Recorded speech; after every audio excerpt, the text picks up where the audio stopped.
All right, we are now officially recording. Okay. My name is Kathy McCormick, and I'm with the LGBT Center of Central Pennsylvania. And I'm here today with John Barnes. John, would you please give us verbal permission to record this interview for the LGBT Oral History Project? My permission is given to record. All right, thank you very much.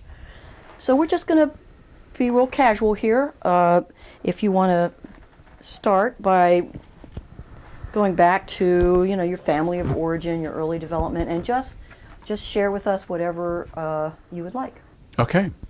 I'm from Perry County, born in Perry County. My ancestors have lived in Perry County since the early 1800s. I'm of 3/4 German background. My ancestors came to America 1754, at least for one family. The other remaining fourth of my family is of Irish, Scotch-Irish background.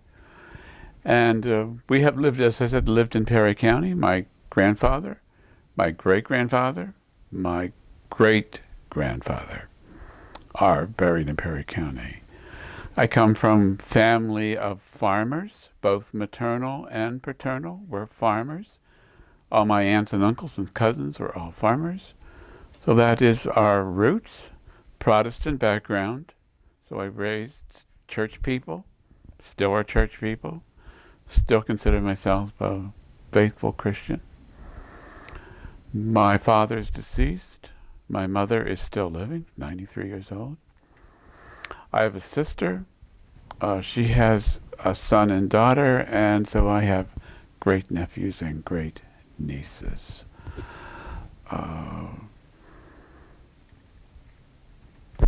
Religious background, we'll cover that here.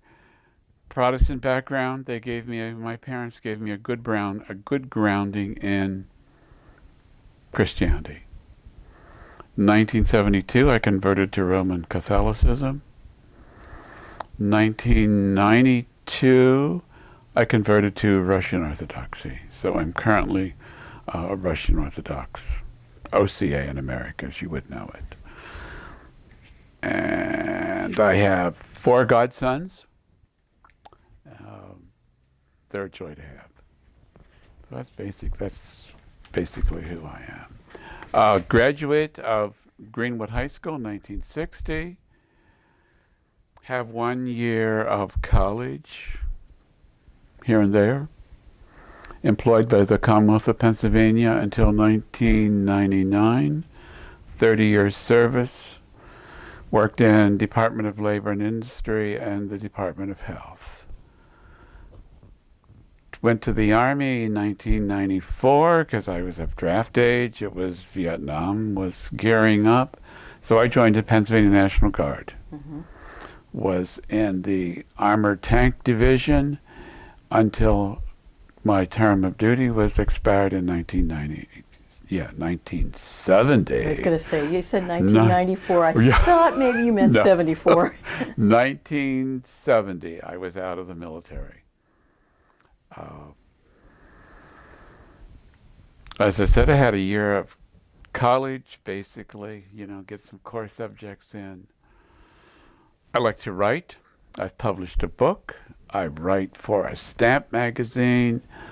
I have done articles on religious art, and I have lectured a good bit about religious art. Done some exhibitions of art, and as I said, I had one there at the Gay Center in last fall. And currently, I'm still working. I work at the West Shore Farmers Market. Started my 16th year. So that's basic background for me.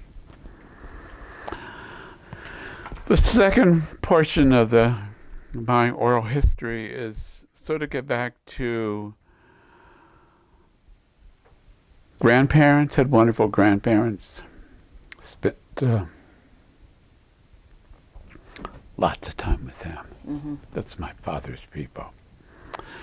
Farm life, centered around farm life, the seasons, as were all my relatives. So I know where I'm rooted.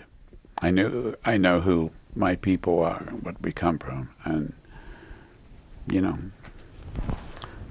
friends still, you know, kid me, oh, you're a country boy. You can't get the country out of a city, man, you know. So I know that's where I'm kind of rooted. All right, we'll talk then. That second portion is, you know, my growing up and development. And that would start at first grade. Went to country school for 6 years. You know, one-room schoolhouse, outhouse for a toilet, you know. The great experiences of that kind of schooling. Sledding at school and playing baseball in the parking lot and that kind of activity. But I also realized that was probably my first experience, sexual experience, was in first grade. You know, we're sitting there and I was right up front, and those were the desks where two people shared a desk, and the guy I was sitting with said he wanted to see my pecker, and I said, sure, and of course got caught. Got caught. But, you know, that was it. No punishment, as far as I know. They never told mom or dad or anybody like that. But that sort of was that experience. Then from there, I went to the high school in Millerstown, the brand new high school. So I was the first class to come to this modern, brand new high school building with the 7th to 12th grade. Traumatic experience. I'm a farm boy, a country boy, used to one teacher, at, you know, teaching 2 classes. Here I am. You change class. You had a different teacher for each subject. That was a traumatic experience. I hated to go. I hated to go to school. I did not like it. And first time introduced into organized sports. Did not like that. I do not like sports. Never did. It's not in my being to play sports. And there I was introduced to sports I had never heard of. In all my life, had never heard of basketball. Simply knew something about baseball. You had your local home team, and my father would make me go to these horrible games. But I never heard of soccer. I never heard of basketball. I never heard of a jockstrap. I remember asking some guy, what's a jockstrap? Well, he didn't know either. Of course, we did find out what they were. And it was then in high school that I probably fell in love with my classmate. Probably the end of the 7th grade, definitely in 8th grade, this developed into, yeah, I was attracted to this man, hung around with him, hung around with his buddies. It was tolerated, but that was, you know, that was kind of it. A loner. I've always been, in a sense, a loner. Still am. I'm content being alone. So this man who I really, you know, was greatly enthralled with, I remember I invited him home to stay overnight. I mean, that's what kids did those days. You ask your schoolmate to come home and spend the night in your home. And my mother gave me their bed, and, you know, we slept together in the double bed, and I put my arm around him in bed. Never said no. Never. But he did tell. He did tell the 3 guys he hung around with, because they came and asked me and said, did you do this? And I said, yeah. I mean, this was always, yeah. That was it, you know. This, you know, this attachment to this man went through 9th grade. I realized I wound up, you know, I was taken with this man. Did his homework. You know, he'd say, do this for me. Of course, you know, I did it. Um, 10th grade in my high school, you started then your career. You made your career choice. What classes were you? Your core classes for what you were going to take. So I took agriculture. Can you believe it? Took agriculture. I was not going to be no farmer. Simply because this other man did. He was a farm boy too. And so I did 1 year of that. Yeah, I'm glad I did it. I did learn tools that I can still use in my life. And come the end of 10th grade, I just knew that this was it. I said nothing more. Nothing. He did nothing either. I no longer hung around with him. That was it. Certainly no, I was not attracted to dating. I never dated. I did have to go to the prom, and I asked a girl to go to the prom. Horrible experience. Horrible experience, you know. Having to do this, just so awkward at that.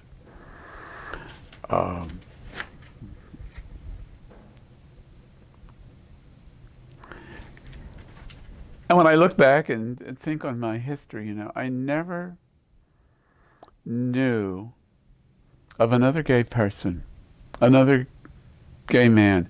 You know, you read life stories of gay men who talk about having experiences as teenager, messing around, the typical things that teenage boys do, and experimenting with history, with their sexuality. Never had that experience, nor did I know of anybody doing it. Come on over. So, in that sense, this whole thing was, this whole idea of sexuality was totally not part of my life. I certainly knew I was attracted to men. Without explaining that, trying to put it into any kind of perspective, you know, warped me in a sense, because always protecting. Always very protective of, you know, there's a faggot, there's a queer. You heard those stories in my community, and I only ever knew of 2 men who the gossip said they're queer.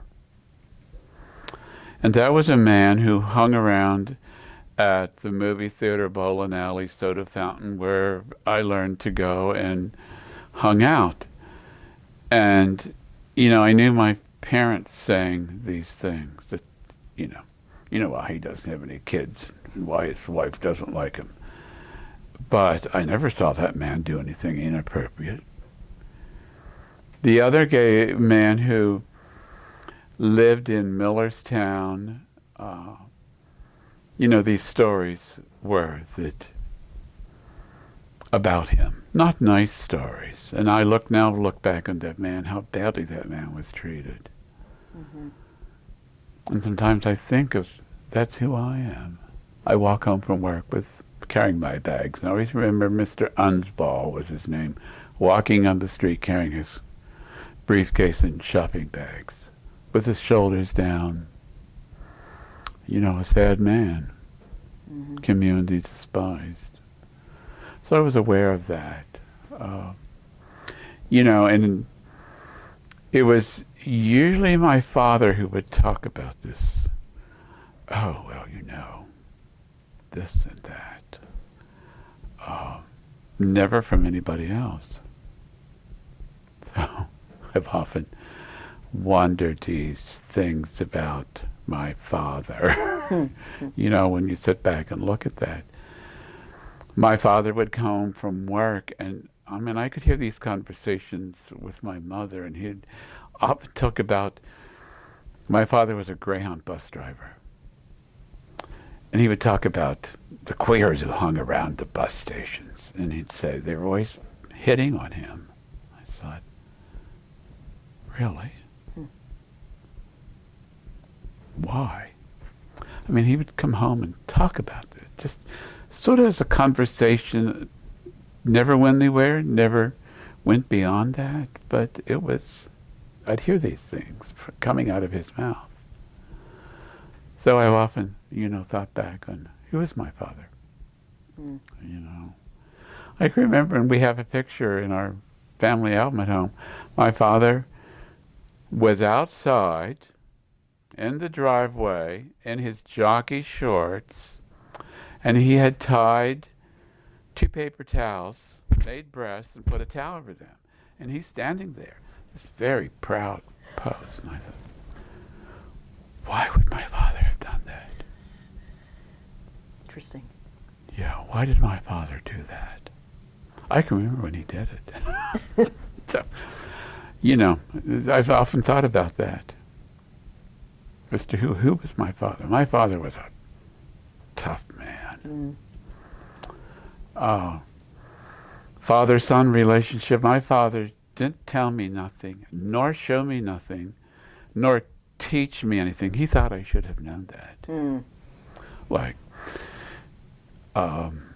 it was my grandfather who did that. So I saw that family dynamics, that when my nephew came along, which was my father's grandson, teaching him all these carpentry. My nephew is an incredible carpenter, but my father taught him those skills, but didn't do that to me.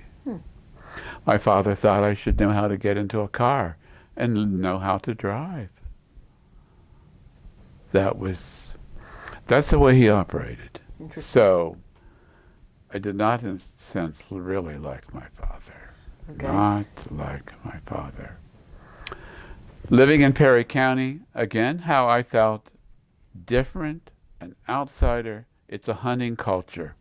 Every man, every male is expected to be a hunter and brag about your 6-point buck, or you killed 10 rabbits and shot so many pheasants.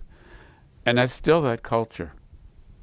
I go home and that's what I hear talking, and that was never a part of my life. I wanted nothing to do with that. My father did make me go hunting with him, but I was his hound. He'd see a squirrel in a tree and he'd say, go around to that side so the squirrel comes around to this side and I can shoot it. But wouldn't give me the gun or to do it. So I really despised that, and hated my father for doing that to me. So that's that background.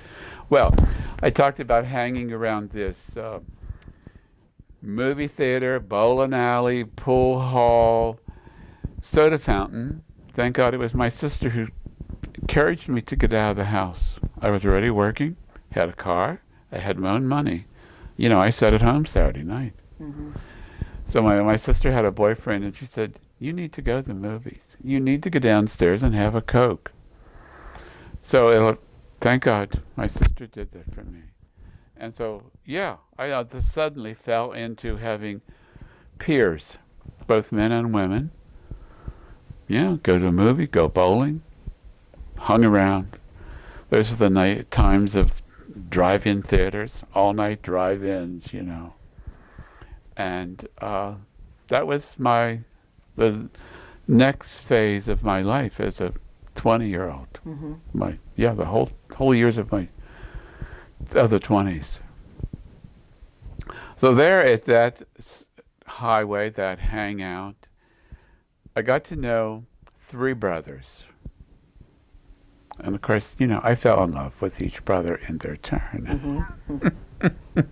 The eldest, who was a little bit younger than me, we hung around, and really the first time that I had male friends, invited me to their home, asked me to do things with them. They were farm boys. Hey, we're baling hay day. Did you want to come up and help us? Be a part of it. Things like that. I enjoyed that. Ultimately became the bus man for the oldest of these 3 brothers. We did a lot of double dating. I did do dating. I did not enjoy it. Very awkward. It was, as I've often heard, I'd sooner have been in the front seat or in the back seat with my buddy than in the front seat with my date, especially if I was doing the driving. Then, so he got married when, and left. Well, then I became attached with the next two brothers who were twins. So that, I was still part of those three brothers, and did hunting trips with them. Mm-hmm. And of course, I can remember coming home and telling my grandparents, hey, I'm going up to Tioga County for a weekend, and we're going turkey hunting. Everybody was incredibly happy. I bought a hunting vest. Of course, had to get a license to go. My family was absolutely pleased. I can remember my grandfather and grandmother were so happy that I was doing this. Mm-hmm. I was going because I was going with these three brothers, And, I did it. I certainly know about hunting. Never killed nothing, never shot a gun. So that was the third of the brothers who was still left at home. And that was a man I fell in love with. Mm-hmm. The first man I ever had any tenderness, being held, exploring sexuality, being fondled. Mm-hmm. No kissing, nothing like that. That sort of went on until he finally said, I don't like it. I knew he was dating at that time and going with the girl. And so that was the end of that at least that type of activity between us. And again, I was his best man for his wedding. And it was,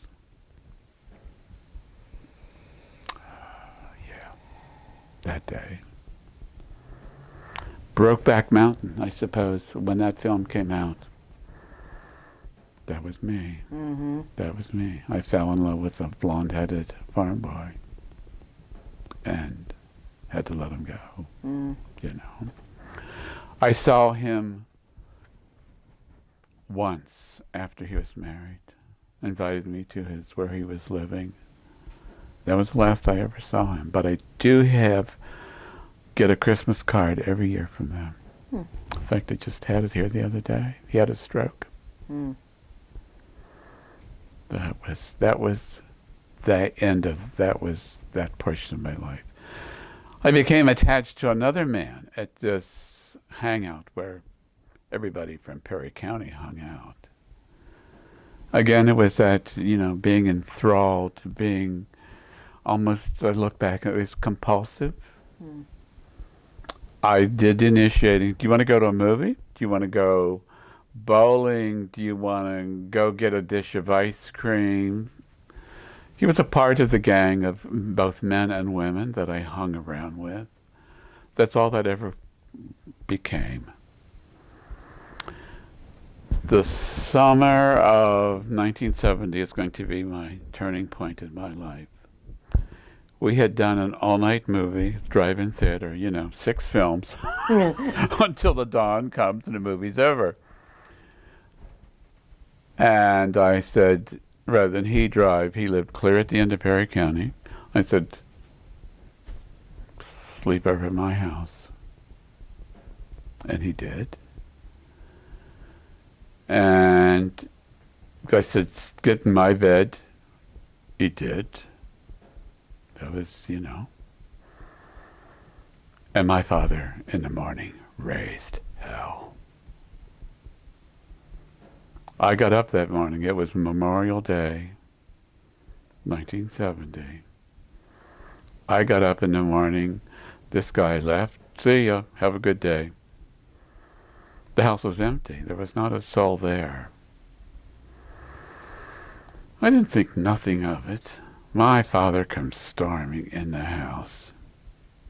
I want you out of this house. What you did, even that dog won't do. What's wrong? So I didn't do nothing.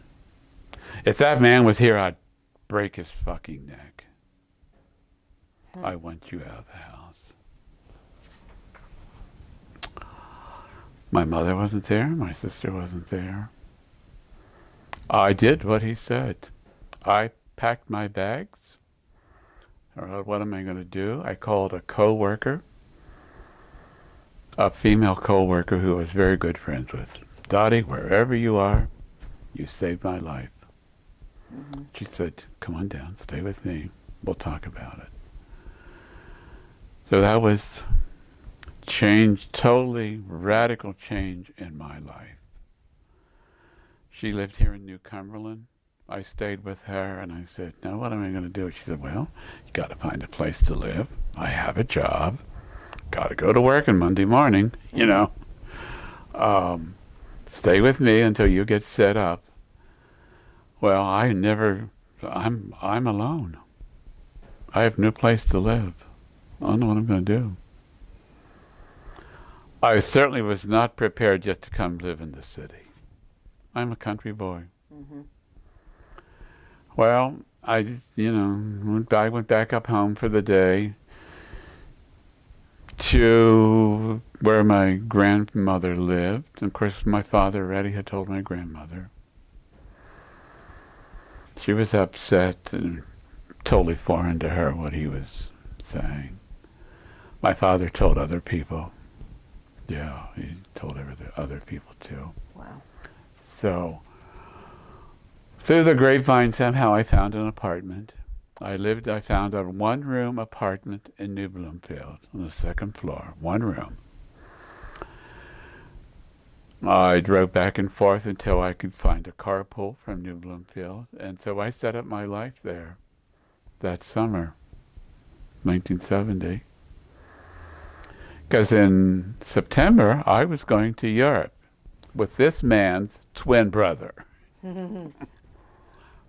He was going to Europe with another man who had come into our lives, who in a sense took me away from him, is the way I look back at that. Mm-hmm.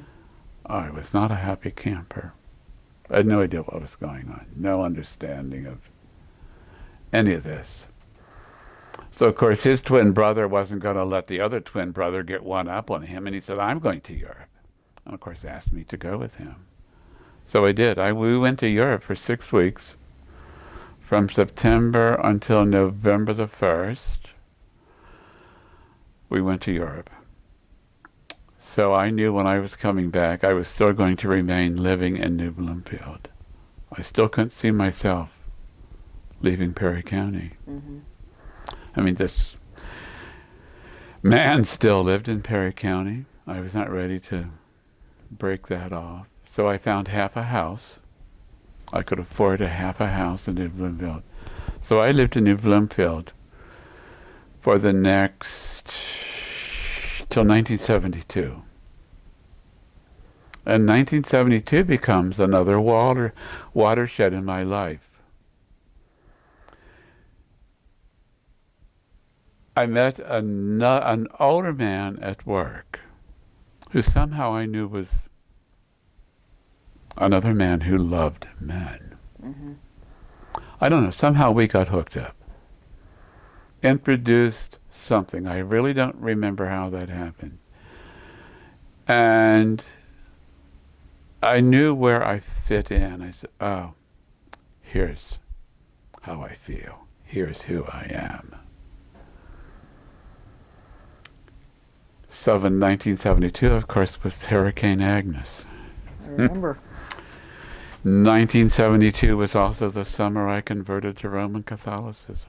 The little parish church in New Bloomfield is where I did my catechism and acceptance of Roman Catholicism as my faith. June of 1972, somehow, I don't know how, I got to know another man at work, closer to my age, probably the same age. So we just started chatting, and I don't know how I knew these things, but he said, or I asked him where gay bars were. You know, I heard the rumors. You know, you heard the story. Oh, there's a faggot bar over there on this street or something. So I knew these things existed. And he said, well, when you're ready to go to a gay bar, I'll take you. So he did.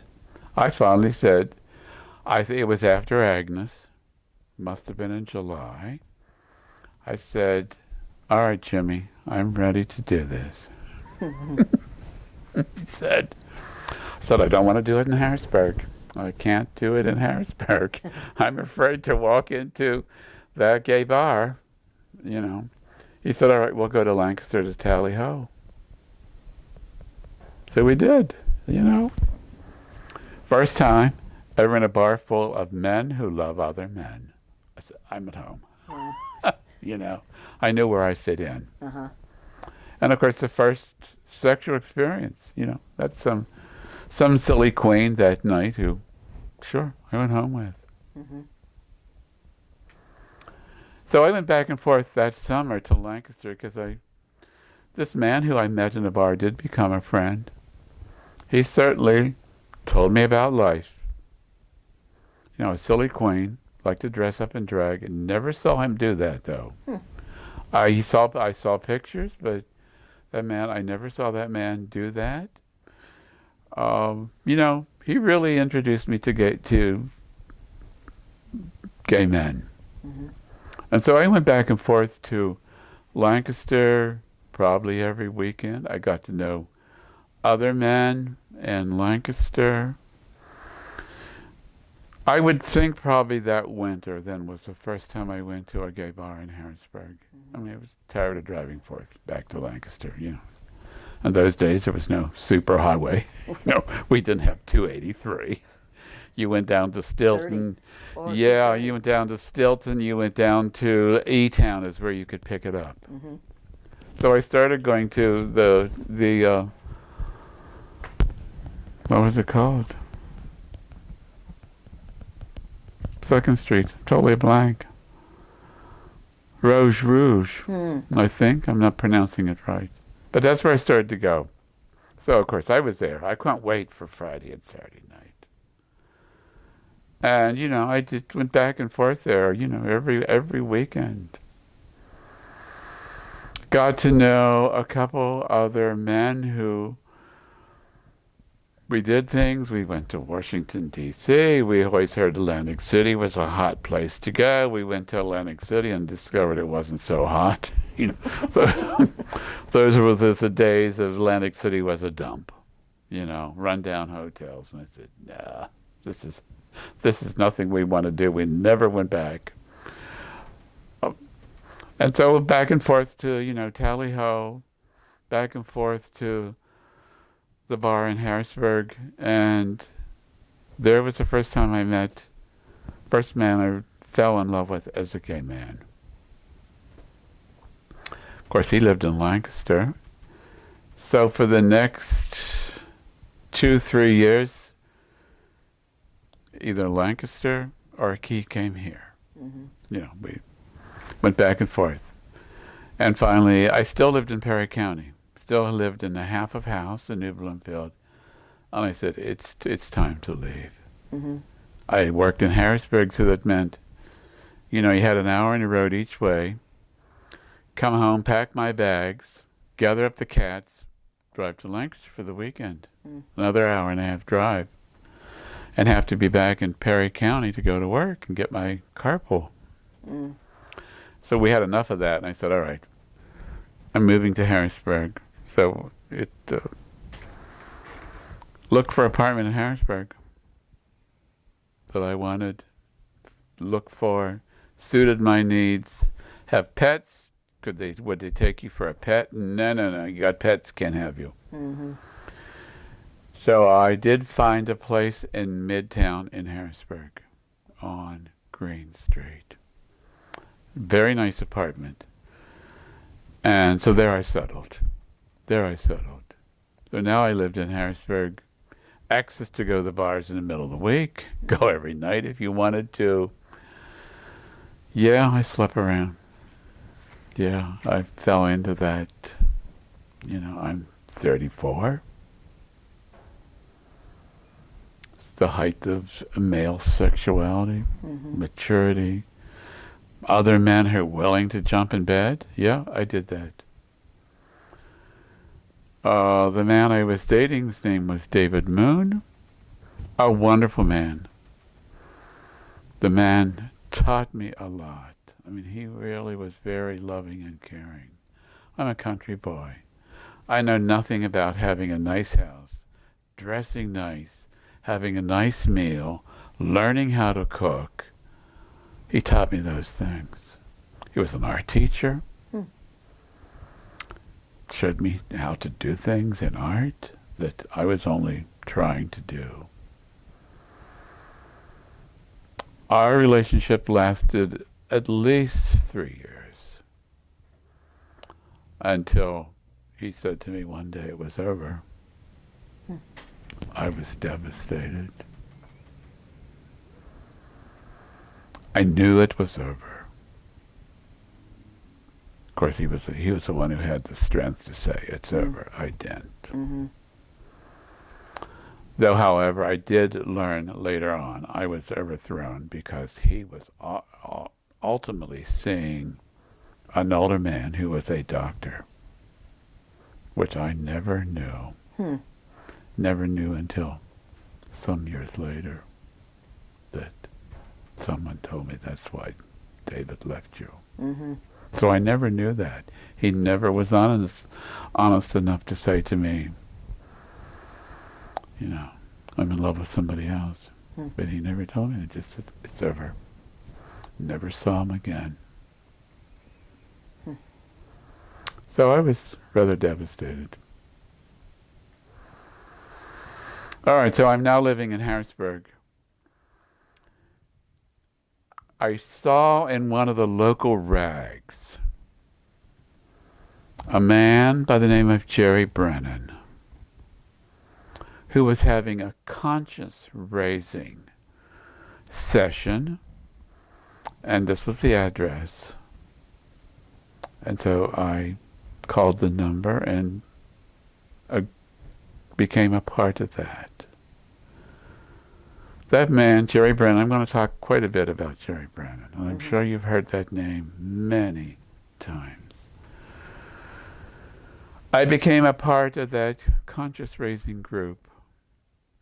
Jerry Brennan had great insight, very much believed in gay rights. This is 74, 75, was really a fighter for gay rights. I became a part of that core group of men who formed around him. Michael, Aaron, Paul Fultz, at least those three names of men who are still very active in Harrisburg. In fact, Paul Fultz just had the costume design at the Gay Center. Oh yeah, I saw that. Right, that was Paul. Oh wow. These were the type of men who were in this conscious raising group, who believed in gay rights, who were also faithful Christians, Roman Catholic, involved in the church.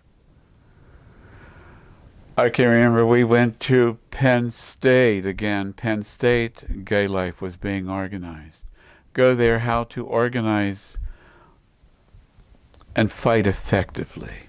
Talk to your representative, talk to your mayor, talk to your senator, write letters, and how to argue for gay rights. You know? Really, this is grassroots. This is the gay movement, grassroots. It's the ordinary man and woman who's taking this fight and doing it the way we do in America. You write letters. You go visit your senator. This is what we did.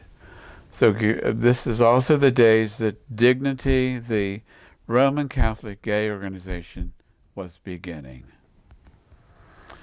We went back and forth to Philadelphia. Philadelphia already had a gay organization of Dignity. So we went to that branch to see how you start one. How do you get priests to say Mass? How do you get a mailing list started? Who do you find out who are other gay men and women who are Roman Catholic? We went back and forth with them at the University of Pennsylvania This is the days of the beginning of the gay movement. Of course, colleges were giving room for that, providing the space for that to happen. So we did get a Dignity organization started here in Harrisburg. The Gay Dignity National Office was already formed. They gave you seed money. They gave you help how to get organized. And I was with Dignity from the start. It became my life. And Dignity is who formed me who I am. You know. Jerry Brennan was also a part of a team of men who founded the Gay Switchboard. And that was set up to provide hands-on telephone, anonymous hands-on telephone counseling. I'm having problems. I've been thrown out of my house. Where do I find gay bars? This type of thing. And so I was a part of that organization. You know, you took a turn at manning the phones. In those days, it was 7 to 9, 5 days a week. You took your turn. You volunteered for a whole evening. When it began on Penn Street in an empty room in somebody's house. And the organization, of course, grew, became very well known in the Harrisburg area. And ultimately they wound up having a room at the YWCA there on Market Street. When they set up that headquarters, we rented a room from them. You know, the Gay Switchboard was also a very important part of my life. We had fundraisers, we had parties, we did a lot of on-hands engagement with the community. One of the major events in the life of Dignity and of the Gay Switchboard was we provided the training for Contact, which is that national help organization. So we always provided, when they had a new team of volunteers who was coming on, they got a very intensive training. So it was the gay community provided the training for dealing with homosexuality. Contact always said to us it was one of their best training sessions, and it made or broke their new team of volunteers. If they couldn't handle dealing with gay issues, then they couldn't be a volunteer of dealing with any other crisis. And so I was a part of that team who sat on the panel talking about ourselves, talking about gay issues. So again, that's what Switchboard and Dignity really helped me develop into be a full human being, understand who people are, know and understand about human sexuality and all its diversities. I also became a part of a team who did a lot of public speaking in that era, that's 70s up into the early 80s. There was a professor at Shippensburg University who taught a class on human sexuality.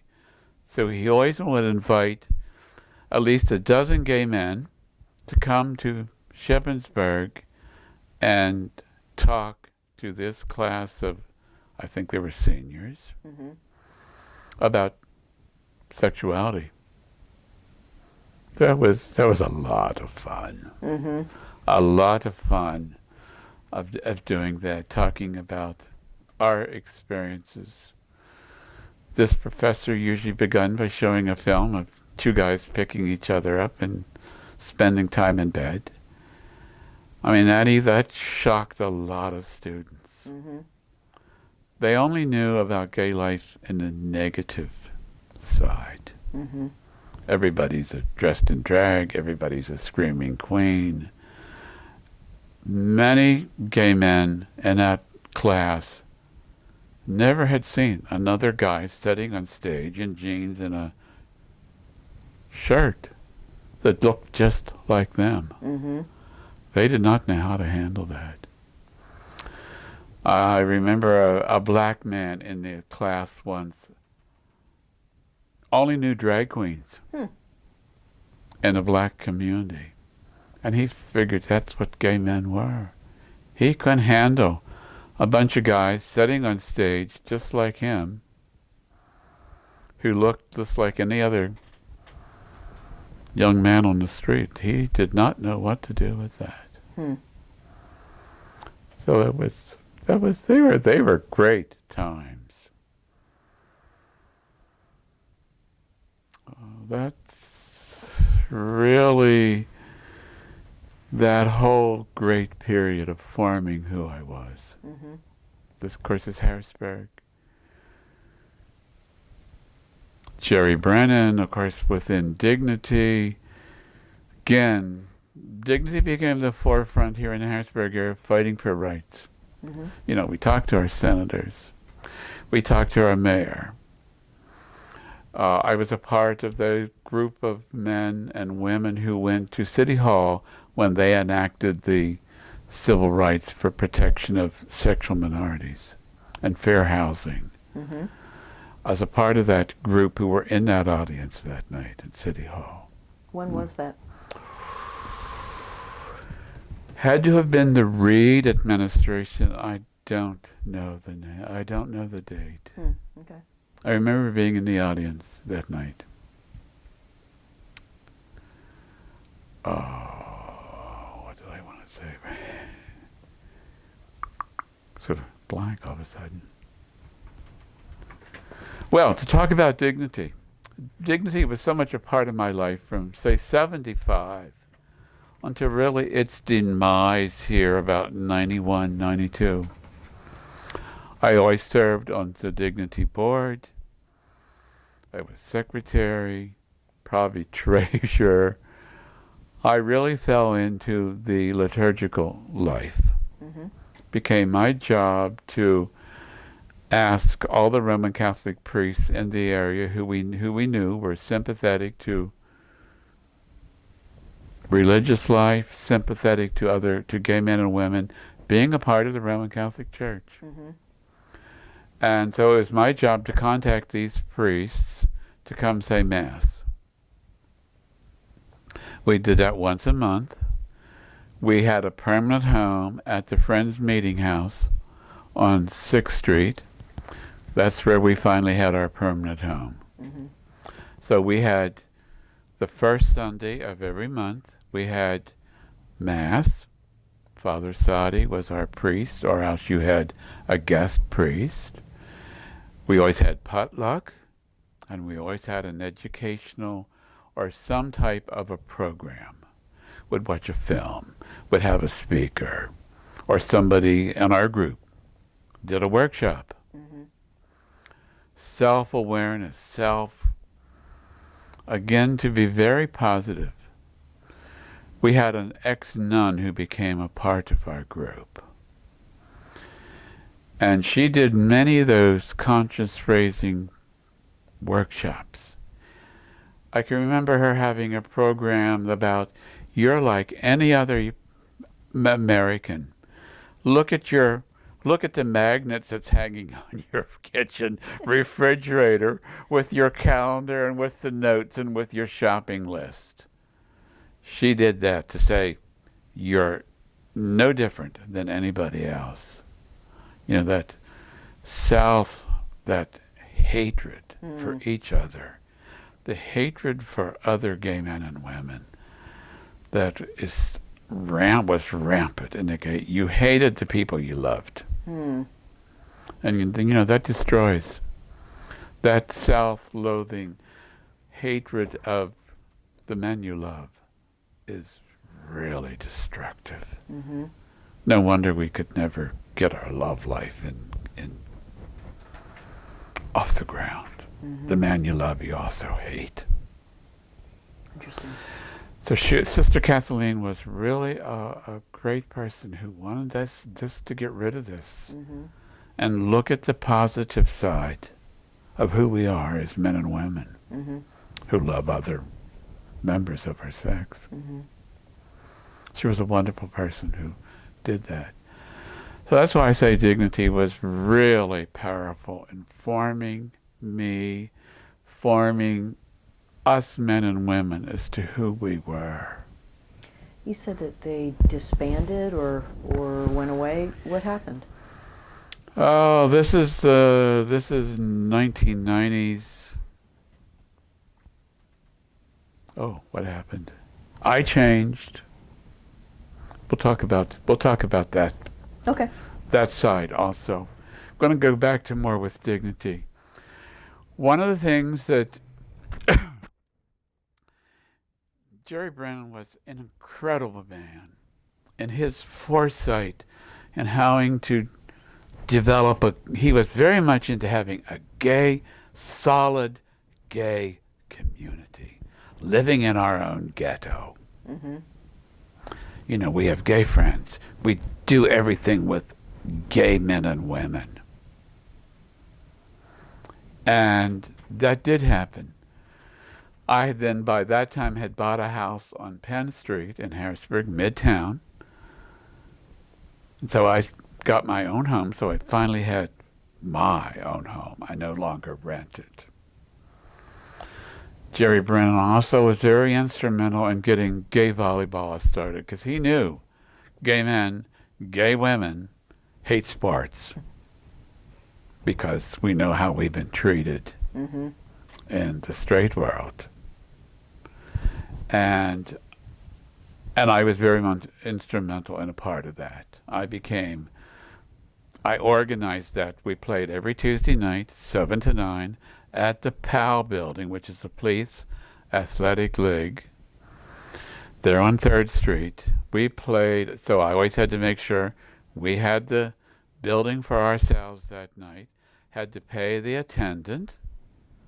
We took up a donation from everybody who played. You threw a buck into the pot. And I helped organize our team. So I did that for 10 years.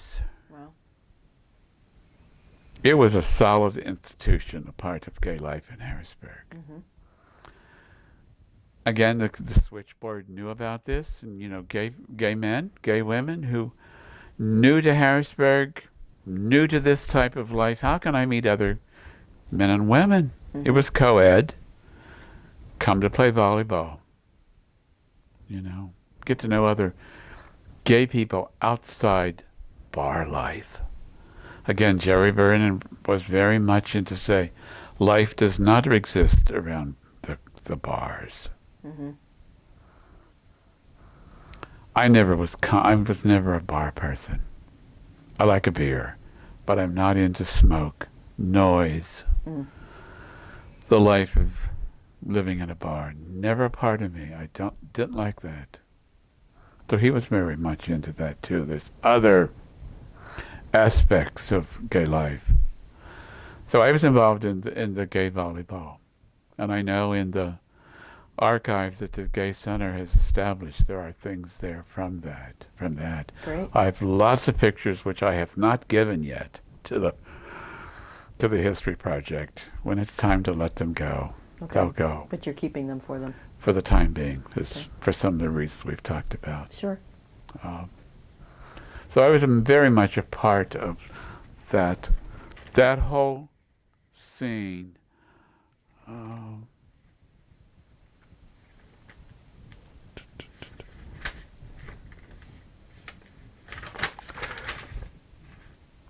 Something I sort of forgot about. Talking about myself as a teenager, all the years of hanging around the center up home in Perry County, going to the movies, all-night movies with this bunch of men and women, I never knew another person who was ever gay. Never heard any stories. Not in my radar. I've often have started to think about that. Never. In the military for 6 years. Never knew of another gay man. Never met another one. Never heard anybody say to me, oh, you know, he's a cocksucker. I never heard that. Now sometimes I'm astonished. 30 years of my life. Never met another gay person. I sort of now look back and think, that's incredulous. Yeah. I mean, you hear stories, you know, as I've said, that, you know, men in the military, men experimenting with sex with other guys. Never happened to me, nor did I ever know anybody who even invited me to participate. You know, yeah, I heard you heard this gossip. Oh, you know, there's a queer bar, so-and-so in Harrisburg. That was it. I knew a man who was in my carpool who went back and forth. You know, we drove. I lived at home. You carpooled in those days. 6 people in a little car. And I always remember one guy in that car once in a while would say, you know, those faggots hang out in Pomeroy's, and if you go down the stairs to go to the basement in Pomeroy's and pull the earlobe, that's a signal that there's another, you're a gay man. I used to say, what? And how do you know that? Interesting question. How do you know that? I mean, I never asked him about it, but I'd say, how do you know that? I don't know that. I do know, after I came to Harrisburg and was working for the state, I do remember once walking downtown on my lunch hour, and some man approached me in the Five and Dime and said, would I go back to the bathroom to him? I was scared shitless. I never had such a thing happen to me. I didn't know what to do. I was very frightened. And I remember I came back to work, obviously very shaken. And I said something to one of my coworkers who was my age. I told her what happened, and all that she said, well, were you shaking your ass at him? Did you wiggle your buns? Well, what are you talking about? I mean, that was it. Well, That was it. I used to see this man on the streets. I hated that man. He tried to get near me.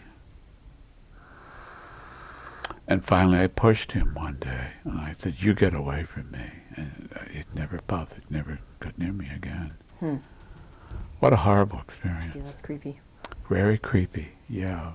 So that's, again, that dark side that I knew existed. And I said, I'm not like that, am I? Am I that type of man? Is that what I want to do? Oh, that was not on my radar.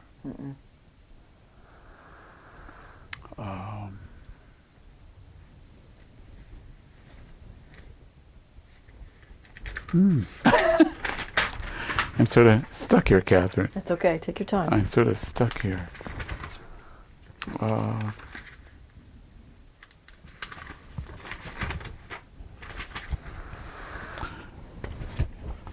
I suppose sort of talk a little bit about my love life. I did talk about meeting this man from Lancaster who was the reason I ultimately came to Harrisburg to live. You know, simply to make back and forth with our lives easier. And of course, that love affair ended. I mean, I certainly, you know, had lots of affairs with men. You know, never nothing permanent. Nothing really ever went beyond, you know, a tumble in the hay. And maybe see each other a couple times, but never developed beyond that. Certainly gave my heart to a lot of men, but always kept my head about it and realized, no, there's nothing there. We had to tumble in the bed. There's nothing beyond that. Very few of those encounters ever developed much beyond that. However, a couple men that I did have a affair with and a tumble in the hay with did develop into very good friends, and still have them to this day. But that's rather few and far between. Come on, dear. Oh, I can hear him purring in the microphone. That's great. As soon as you pick him up, you gotta purr. Met some wonderful men. Some, sadly, are gone, died. Never be replaced. Can never replace that. You know, it takes 30, 40 years to develop into a friendship that's going to last, and at this stage in my life, that's not going to happen. You know, at 73, I don't have another 40 years, you know, so I know that reality.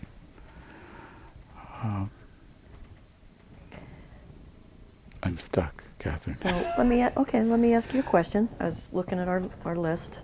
What changes have you seen in with regard to, you know, LGBT rights and or social life in your lifetime? Yeah, that was something I had on my list to do and was a blank. I've seen lots of changes. I mean, I've seen from the grassroots. You know, I can't remember Stonewall. I don't really know of that happening. Of course, I know historically it happened, but I don't know nothing about that. I know from the days of you could lose your job, you can lose your apartment, you can be arrested. Of course, that is the situation yet in Pennsylvania. We have never been able to get that law passed. We're stuck. You know, we've talked about that at the Gay Center, and yes, that bill is pending, but it's not going to be done nothing with a decision.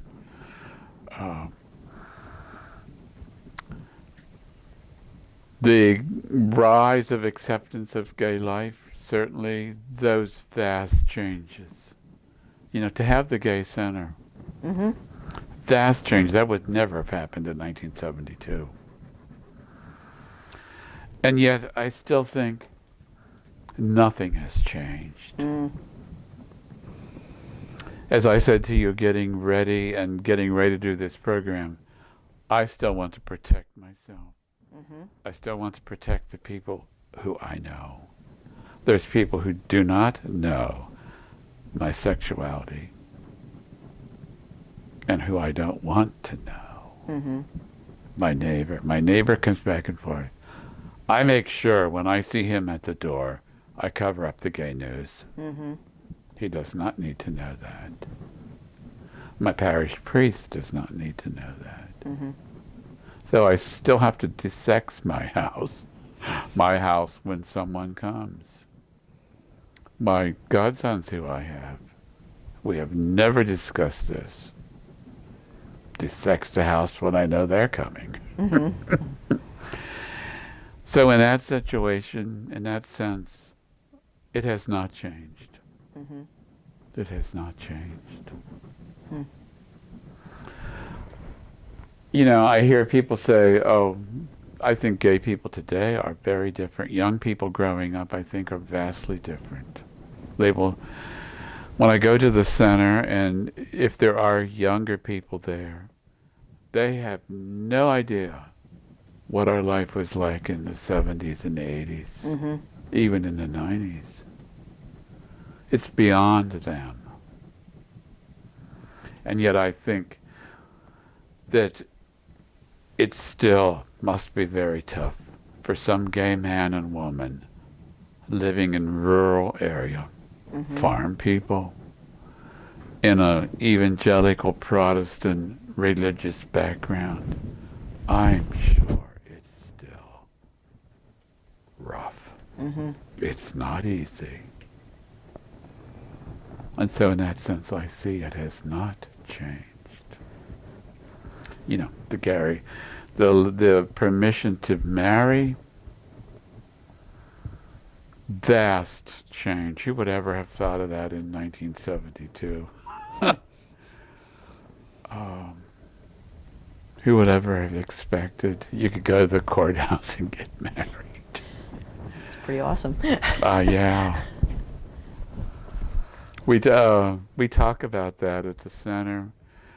I have become a part of the Gay Book Club, which is, oh, what a godsend to have that. Somebody's in Harrisburg, I think, connected with the center, started that. So I've been involved in that for 4 years. What a godsend. I love to read. Love talking about gay life. That is now at this point in my life really is my extent with. I don't go to bars. You know, I've gone out a couple of times. You know, I'm past that. I'm past that.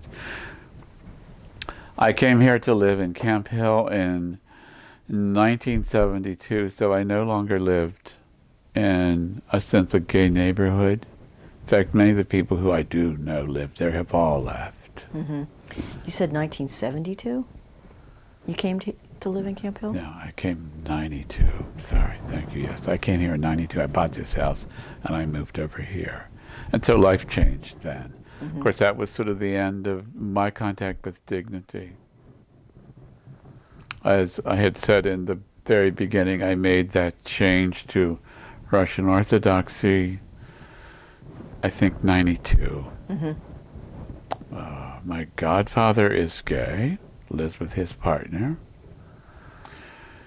And so that in a sense is my religious life. It's also my community. Very important part of my life. Of course, it excludes the sexuality. You know, again, that's that protection cover-up. Don't talk about it. It's not talked about. So there's that side of how life has changed.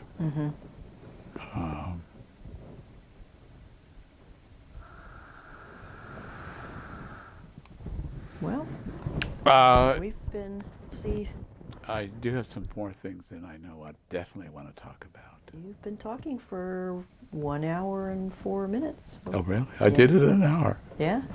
So I do want to talk about a couple other things. Sure. If you got time. I do. I said I would tell some stories.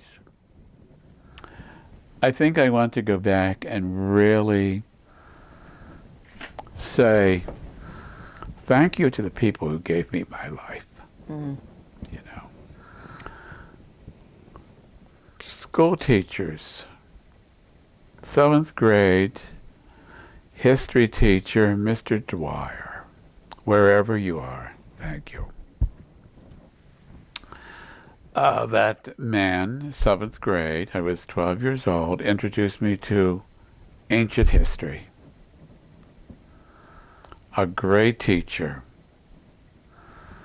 Well, of course, once I discovered that become my life passion ever since. You know, Greek, Roman, medieval history. I'm a Byzantine nut now. It's my great passion is Byzantine history, religious history. And it was Mr. Dwyer who got that interest and who really encouraged me in it. Another teacher who was that I had was Mrs. Wolf, wherever she is. Taught English and literature and introduced me to good reading and how to read books. You see my house. Of course, I belong to a book club. She taught me how to do a book review, how to digest it, talk about the characters, the plot, What was the author trying to talk about? What's the author telling you? It was her who did that. And it was in her, and she took me under her wing too. And thank God in my school, nearly every class I was in, our teacher said, you will read one book per semester, and you will give an oral or a written report. Mm-hmm. So, of course, I become an avid reader. Oh. All right, I'll push pause. Oh, who would? Do you want to? Is it easier for you to go to the door? Sure. I'm going to push stop.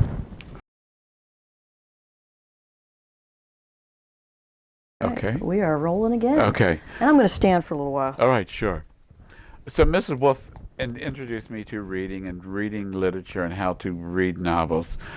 So when I was in high school, I read a series of books by Rosemary Sutcliffe. And she wrote a series of books about Roman soldiers in Roman Britain. And do you want to hold those up? They're not in the camera if you want us to see them. She wrote 3 books. A little higher. In fact, one was made into a great movie here a couple years ago, based on the first of her trilogy. So these Roman soldiers, 2 Roman soldiers, they were always officers in the Roman military. And of course, they become fast friends very quick. And I always used to say to myself, what is Rosemary Sutcliffe really trying to tell us without telling us anything? So I left my imagination sort of with that play. So along comes, I'm now where this is in the early 60s, I, of course, working, and I have my own money, so I can buy books. So that is the era of, where are they at? That is the era of the books of Mary Renault. Her whole series of set in ancient Greece. And I read The King Must Die, The Last of the Wine, and The Bull from the Sea, and The Mask of Apollo. I knew what I knew what Mary Renault was writing about. She's writing about men who love other men. Mm-hmm. This is the 60s. So she crouched this, and I now know that she could get away with this without being censored because she has it set in ancient Greece. I loved her novels. I remember being in Dignity, and in Dignity, both men and women, we were great book readers. Mm-hmm. And we'd get to talking and saying, you read Mary Renault? Well, every guy read Mary Renault and knew what she was writing about. Mm-hmm. They knew what she was saying. And we always used to say, who is Mary Renault? Is this a man who's using a woman's name? Well, we never knew. So now that I'm here in the book club that comes under the auspices of the Gay Center, I brought up Mary Renault, and we read 2 of her novels. I did discover Mary Renault was a lesbian, had a partner. She wrote some of the early lesbian novels that got published. And there was an article that was sent to me by a very dear friend who knows who I am. And there was an article that appeared in the New Yorker in 2013, and it's called The American Boy. That's also a man who's now a writer who read Mary Renault, and he knew what she was writing about. And so finally here, and I think the reason then he finally wrote The American Boy, Mary Renault ultimately moved to South Africa with her life partner and lived the remainder of her life in South Africa. So this man somehow got in contact with people in South Africa, because Mary Renault has now died. He went back. I think he got to meet her life partner, who was still alive, now a very old woman. Got to meet people who knew Mary Renault, actually sat in her house where she wrote these stories. Wow. What a woman what a great woman. Yeah, that's awesome. You know, made my life too.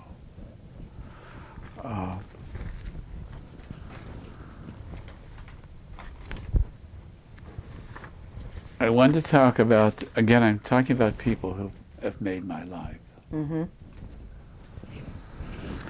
A man who made my life was named Walter Lear.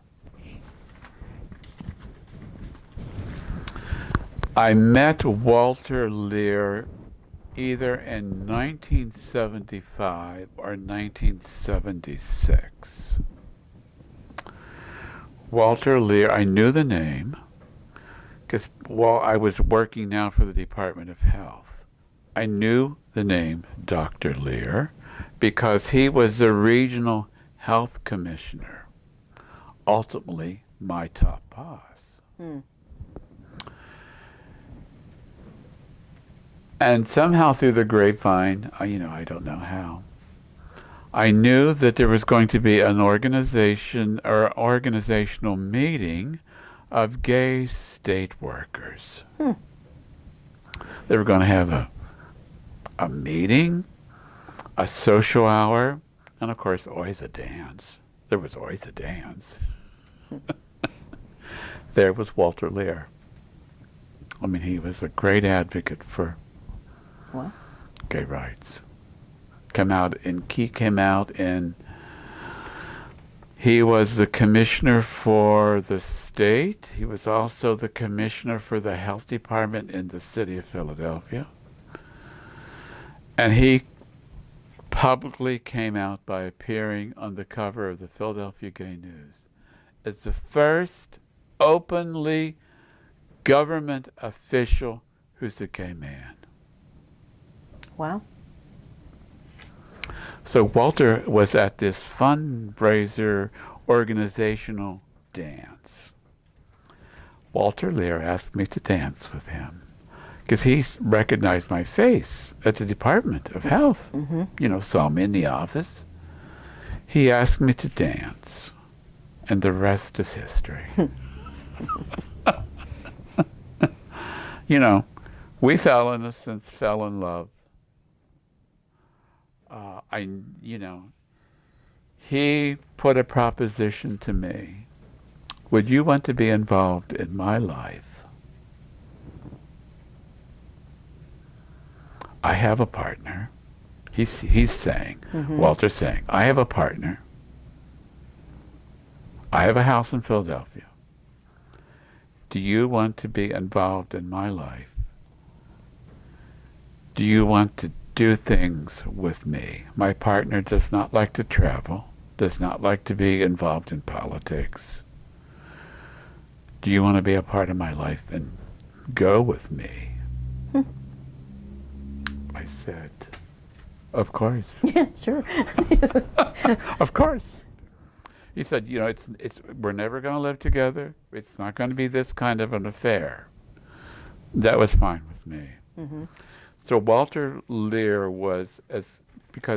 Dr. Lear, he has a doctorate in healthcare, health politics, health organization, health administration.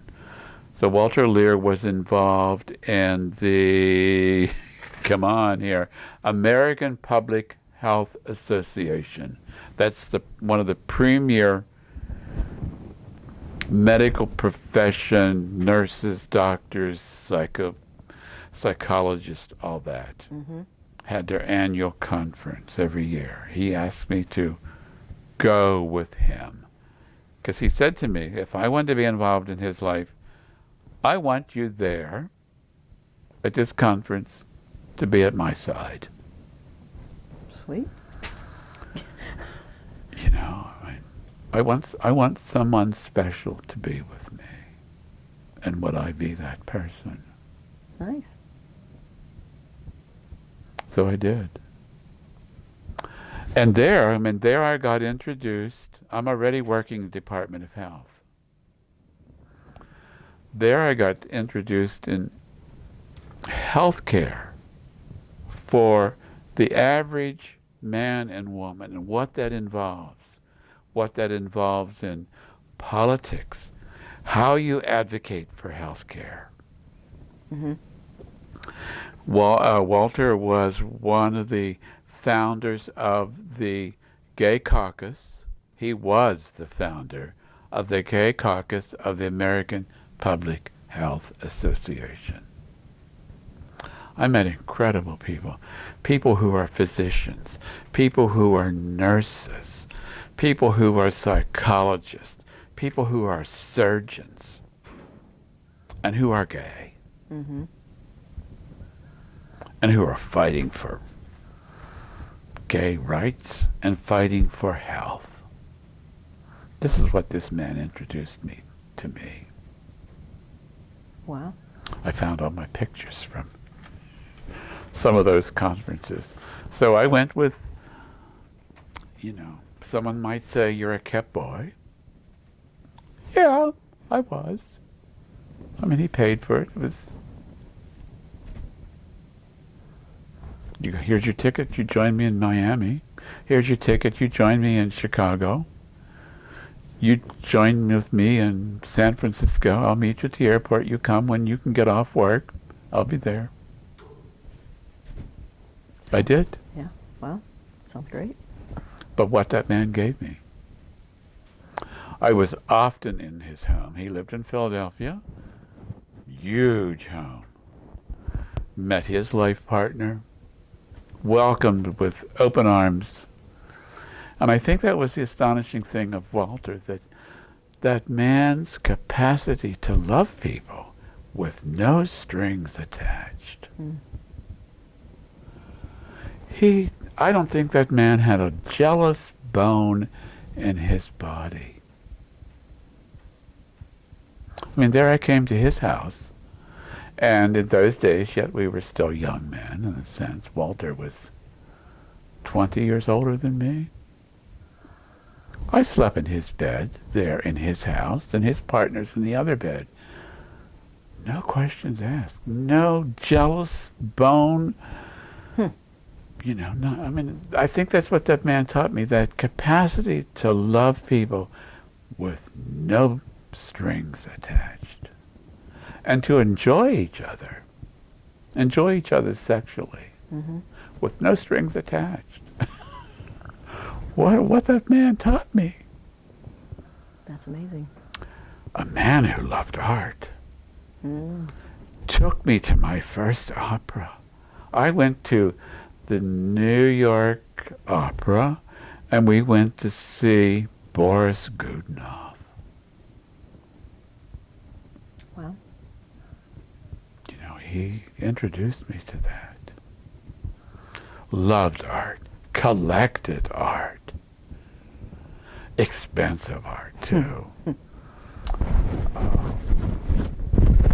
That was the kind of man he was.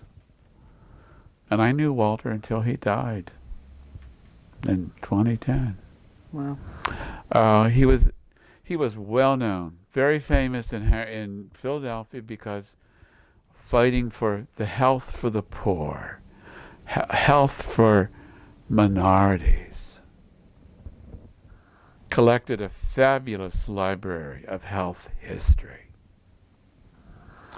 So I went to his celebration, I think of his 85th birthday, And he has already started this institute of, what did he call it? Institute of, in his own house. He collected, because he had lived in this huge house. And he had very rare specimens of books, material objects relating to healthcare in America. I always remember he had that little button that you wore during the Vietnam War era. War is not healthy for human beings, or something like that. So that man, and very few people knew I was with Walter. I mean, he'd say, come down for the weekend. I packed up, went down, come back in time to go to work, and rode Amtrak, those rickety wooden seats, rocking and rolling back and forth on that 10 o'clock train back to Harrisburg. So I did that until Walter died. Wow. 2010. What a man of my life. And I see I'm imitating with these godsons I have. I'm going to love them and be the best godfather I can have, and help these young men. One of them's not very young, he's in 50s, develop and grow and be a part of their lives, and they're a part of my life. And he taught me how to do that. That's awesome. Yeah. Another person that I really wanted to talk about is in the 60s, when I started coming to Harrisburg, there was a book called the Penn Bookstore, was on South 3rd Street. It was one of the best bookshops in the Harrisburg area. And I knew in the back corner where the man kept, he's also had magazines. And he had some of the earliest gay newspapers that were available in this country. I mean, most of that stuff was prohibited, but he made sure he got them. And I knew he had them back there in the corner. He also had it that in that area you bought those male physiques, the best piece of erotic, and that's how it, of course, could get, because it was for health and for physique, And so I knew he had them back there. Of course, I went back and looked at them, very embarrassed to be caught doing that. Guilty. Well, when talking with Jerry Brennan one time, Jerry Brennan said, "Oh, you went to Penn Bookstore also." I said, "Yes, I did." And he said, "And you know what was back in the corner?" I said, "Well, of course." And he said, "Well, I was back there too. Didn't we ever meet?" But why I'm telling you this story is the owner of the Penn Bookstore was a Jewish man. And he had said to Jerry Brennan, "I know that there are men like you. That's why I have these magazines and books back there. They're for you." And now when I think back on that, what a loving man. What a caring man. What an enlightened man. Way ahead of his time. That he had that stuff there. Yeah. He had that stuff there for us to look at. I did find a bookmarker from Penn Bookstore. So that's in the gay archives. Okay. I talked about Mary Renault. Another person who was very prominent in my life was Father Wallace Sadi. He became involved in Dignity probably from the very beginning when it got formed. And Jerry Brennan formed that. We got a chapter, and so you needed, of course, a priest to say Mass, because Dignity was the core of celebrating the Roman Catholic Mass. the religious aspect of that. You know, being dedicated to Jesus Christ, living your life as a Christian. So Father Sadi, at that time, was also a parish priest in the Harrisburg area. And he was involved, you know, because he came and said Mass. He was a part of that gay conscience raising, did workshops, you know, trying to reconcile your sexuality as a gay man, gay woman, with your Christianity. That's also the era of Father John McNeil, who really was a Jesuit. You know, the warriors of Christ. And he really fought for gay rights. Published those books, you know, about, what was his major book? The Homosexual in the Church. Because in that era of fighting for gay rights, it was also fight the bigotry in Christianity, the bigotry in all churches.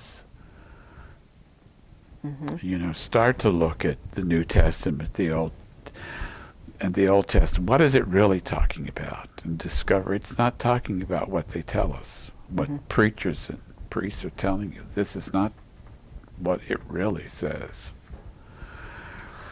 So Father Sadi had eye problems, really was declared legally blind. And he wore thick glasses, but he read like this, and he could read. So Father Sadi retired as a parish priest, bought a house in Midtown where all of us gay men live, and became really full-time involved with Dignity. If I couldn't get a priest to be our guest, Father Sadi filled in. So Father Sadi is retired as a full-time priest. He takes up the podvik. I'm using the Slavonic term for your spiritual asceticism. This, how you're going to live your life as a Christian. This asceticism. And he became the Diocese of Harrisburg at St. Patrick's. He became their father confessor. That's all he did, was hear confessions in St. Patrick's. What a burden to take. And people knew he was a loving, gentle priest. You want to hear give a confession? You got an appointment with Father Sadi. As I've heard many a person say, Father Sadi was a saint. So he bought his house there in Midtown, only a block from me. So he's now retired. So now he can really work in the gay community. He also did have permission from the diocesan bishop to take this ministry of working with gay men and women. His house was open to anybody. You had problems with who you were as a man or woman. We'd say, call Father Sadi, go have an appointment, talk to him in his house, in his living room. That's nice. That's what he did. He took a number of gay men who were dying of AIDS, took them to live in his house until they died. I mean, he put himself at great risk, you know, by doing that. And what a man he was, again, knowing how to love other people with no strings attached.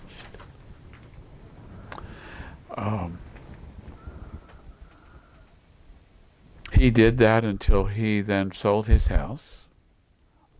Forget how old he was, in his 80s.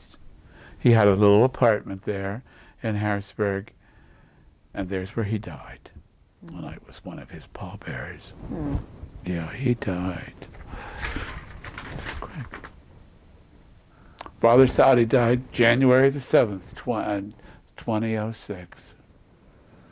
A bitter cold day for his funeral. Ground was frozen, crusted with snow, and we carried his coffin.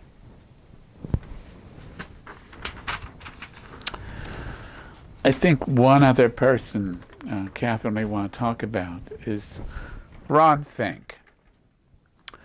Ron Fink had the bare wall there on Green Street, a block off of Forrester. Okay. Ron Fink was also a groundbreaker. He set up this little shop in his house on the first floor. He lived upstairs.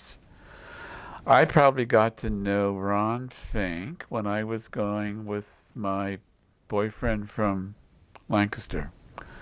Probably just walking down the street one day. Mm-hmm.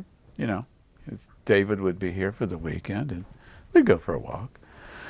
And I think that's how we discovered Ron Fink and his bare wall. That's what he called his shop. Mm-hmm. And of course, Ron Fink was absolutely friendly man. Hi guys, how are you? Probably introduced himself, invited us into his shop. So I got to know Ron Fink. And as I say, Ron Fink was an institution in Harrisburg.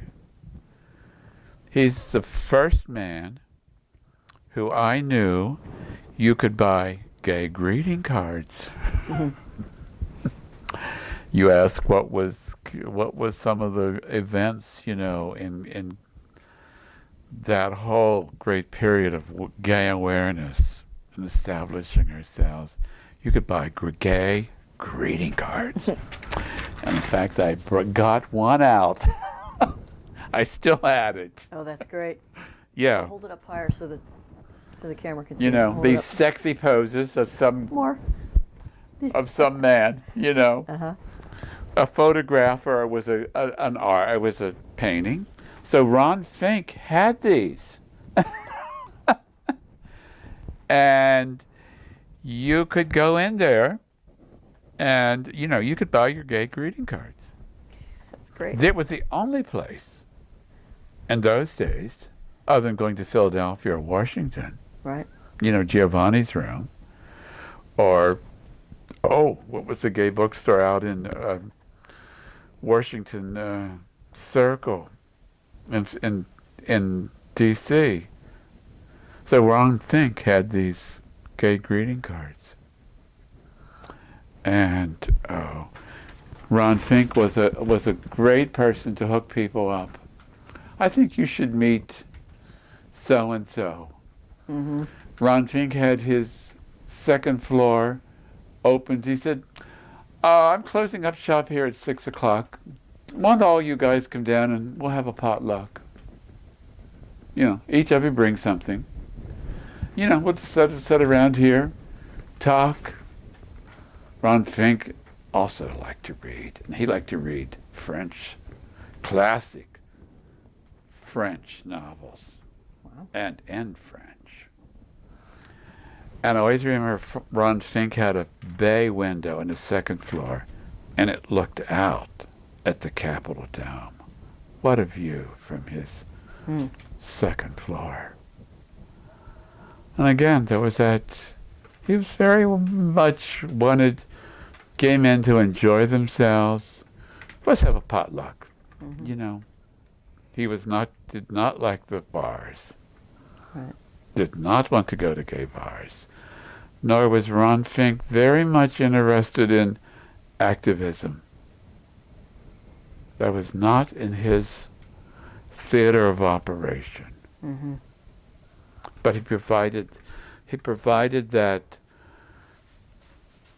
material outlet. Hey, get out of that food. Come on. Do you need me to get it? Yeah, he's getting into the fish. That's not good. That's not good. That's Christmas dinner.